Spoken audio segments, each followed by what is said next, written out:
जय हिंद साथियों। आज के इस सेशन में हम कुछ महत्वपूर्ण प्रश्नों के बारे में चर्चा करेंगे जो एसएससी के लिए, एसएससी का जो जीडी वाला एग्जाम है 10 जनवरी से स्टार्ट है, उसके लिए बहुत ही इंपॉर्टेंट है साथियों। जैसे कोई क्वेश्चन है यूनिट डिजिट से लेकर के, जैसे 3, 5, 8, 6, इसमें पूछा जाए कि यूनिट डिजिट क्या है तो आप बहुत ही आसानी से बता देंगे कि इसका इकाई अंक 6 है और ये आपका उत्तर होगा। लेकिन जब कोई प्रश्न, जैसे अगला प्रश्न हमारा है 3, 4, 5, 6 प्लस 4, 2, 3, 1, इसमें पूछा जाए कि आपको यूनिट डिजिट बताना है तो आप इस पूरे सवाल को ना हल करके हम ऐसा ट्रिक कुछ बताएंगे कि आप सेकेंडों में अपना जवाब दे सकते हैं। आपको यूनिट डिजिट ही बताना है ना कि पूरा सवाल हल करना है। तो आप यहाँ का यूनिट डिजिट लीजिए और इसका यूनिट डिजिट लीजिए, दोनों को प्लस कर दीजिए तो 6 + 1, 6 + 1 = 7 हमारा आंसर होगा। ये हमारा उत्तर होगा। आप पूरे सवाल को सॉल्व करने से बचेंगे और यहाँ पे आपका समय बचेगा। अगला सवाल इसी प्रकार से दे दिया जाए आपको कि 4, 7, 6, 5 इंटू 2, 4, 2, 3, 4, 8, इसका मल्टीप्लाई करके आप इस संख्या में इकाई अंक बताएं। तो आपको एक बार इसको सॉल्व करने में समय लगेगा। जब आप इसको मल्टीप्लीकेशन करेंगे इसका तो बहुत समय लग जाएगा। और आपको यहाँ पे बताना क्या है, केवल यूनिट डिजिट बताना है ना। तो यूनिट डिजिट को लीजिए, यहाँ पे इस यूनिट डिजिट को लीजिए और इसके यूनिट डिजिट को लीजिए और दोनों का मल्टीप्लाई कर दीजिए।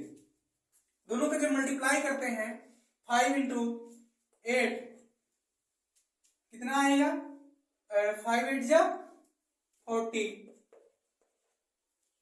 यानी कि इसका यूनिट डिजिट जो है हमारा 0 होगा। इस तरह से आप बहुत ही आसानी से अपना उत्तर कर पाएंगे वहां पे। इसी क्रम में हमारा अगला प्रश्न है, दे दिया जाए आपको 1 × 2 × 3 एंड ... 55 या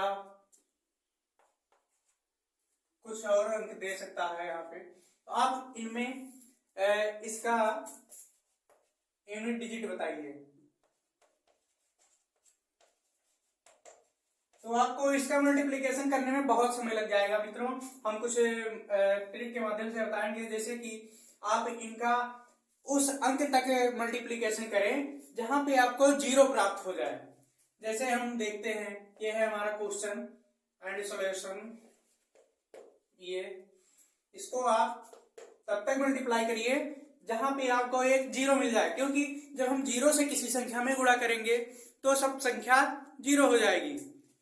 तो 1 × 2 × 3 × 4 × 5 एंड इसी तरह से आप कर लीजिए। इसके बाद जब आप यहाँ पर देख रहे होंगे कि जब 4 और 5 का मल्टीप्लिकेशन करेंगे तो यहाँ पे 20 बनेगा और इसका आप मल्टीप्लिकेशन कर लें। 1 × 2 = 2 और 2 × 3 = 6।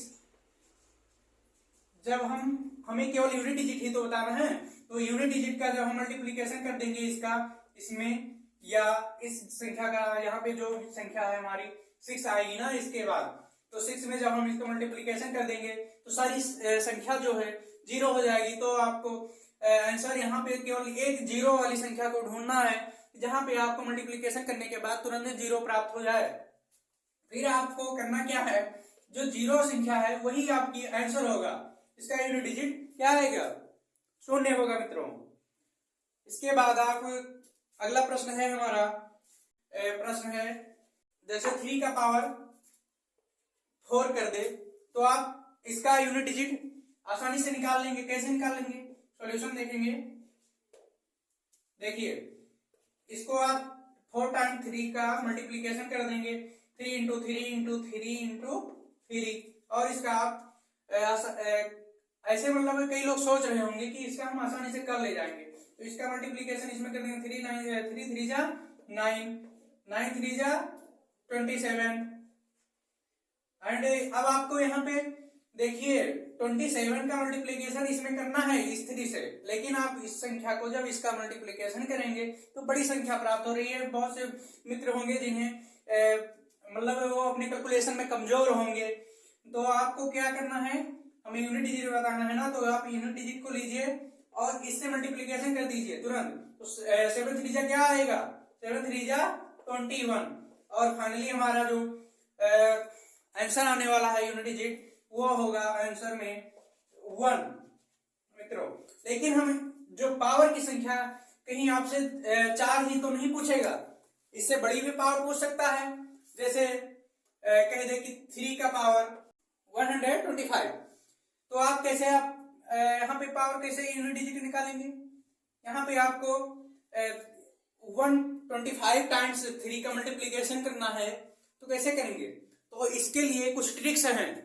जैसे पावर्स में आप जब सभी के लिए चाहे जितनी बड़ी संख्या का पावर हो, चाहे 5 का पावर 850 हो या कुछ भी हो भाई, जैसे मान लिया जाए 4 का पावर हो गया, 55 हो गया, आप इन सभी पावर्स में हम एक संख्या बताएंगे, इन सभी पावर्स में उस संख्या से भाग कर देंगे अर्थात डिवीजन कर देंगे, और जो हमारा शेष आएगा उसी शेष को जो मल्टीप्लीकेशन यानी कि जो मूल संख्या है उसके पावर्स में आप रखेंगे और आसानी से यूनिट डिजिट बता पाएंगे। जैसे देखा जाए एक संख्या है मित्रों, आपको सभी के पावर में 4 से डिवीजन करना है, 4 से आप भाग दे देंगे और जो शेष प्राप्त होने वाला है यहाँ पे वही उस जो शेष प्राप्त होगा उसे आप मूल संख्या का पावर्स बनाएंगे, फिर आप यूनिट डिजिट बता पाएंगे। देखिए जब हम 125 में 4 का भाग करते हैं तो जो शेष बचने वाला है यहाँ पे देखेंगे 4 3 12 और 4 1 4, यानी कि यहाँ पे शेष आया 1, तो 3 का पावर जो हमारा शेष आया वही हो जाएगा 1, 3 का पावर 1, और 3 का पावर 1 का मतलब केवल 3, तो इसका यूनिट डिजिट 3 होगा। यह तरीका आपको कहीं ना कहीं परीक्षा हाल में आपको बहुत ही बेनिफिट साबित होने वाला है मित्रों, वहां पे आप अच्छे से आप कर पाएंगे और अधिक से अधिक क्वेश्चन को अटेम्प्ट कर पाएंगे। अगली संख्या जो हम लिए थे यहाँ पे 5 का पावर है 850, यहाँ पे हम 4 से इसका 850 को भाग करेंगे तो हमें शेष प्राप्त होने वाला है केवल 2, क्योंकि देखा जाए 4 दूनी 8 और ये 4 एकम 4, यहाँ से 1 बचा, यहाँ हो गया 10 और 4 दूनी 8, तो शेष कितना बचा, 2 बच रहा है, तो इसका पावर जो है हमारा 5 है, यहाँ पे 5 का पावर 2 बचा, इसका आंसर 5 ही होगा, क्योंकि 5 का 2 टाइम 5 को मल्टीप्लाई करेंगे तो क्या आएगा 25 आएगा, 25 का यूनिट डिजिट 5 है। लेकिन हम कुछ और ट्रिक्स के बारे में बताएंगे, जैसे कुछ संख्याएं हैं हमारे पास, जैसे 1 है, 5 है, 6 है और 0 है। ये संख्याएं जिन संख्याओं के यूनिट डिजिट में हो या पावर्स में हो तो इनका मान कभी बदलता नहीं है, यही संख्याएं यूनिट डिजिट में आने वाली हैं।